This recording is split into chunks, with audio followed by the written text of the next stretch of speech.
Државата посериозно да се позанимава со селењето и наоѓањето на нова локација на постоечкиот центар за зависници кисела вода. Сметаме дека крајно време е да се најде решение за овој проблем, за граѓаните да бидат смирени, велат од Сдруженијето ХОПС, опции за здрав живот Скопје, по повод меѓународниот ден за борба против дрогата. Овој проблем кој што постои подолго време беше најавен од страна на Министерството за здравство дека биде решен за 6 месеци.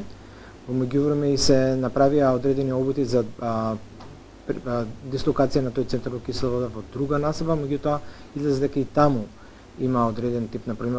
Тема која што и претходниве неколку години сме ја застапувале во јавност и во медиумите и можеме да слободно да кажеме дека е тема која што веројатно и во иднина се уште ќе се занимаваме, затоа што не веруваме дека ќе се реши. Според истражувањата кои ги презентираше Сдруженијето ХОПС, само 27% од луѓето кои користат дроги во Македонија се вклучени во програмите за лекување на зависности.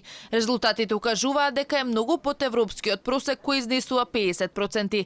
Речиси 19% од младите од 15 до 24 годишна возраст пробале нелегални дроги. Фреквенцијата на употреба на психоактивни супстанции е поголема кај младите на возраст од 15 до 24 годишна возраст, од кои што 19% пробале некоја психоактивна супстанца, 1,1% од граѓаните пробале опиоидни дроги, додека според друго истражување, исто така објавено од Институтот за јавно здравје, се работи за биобихевиорална студија која го проценува бројот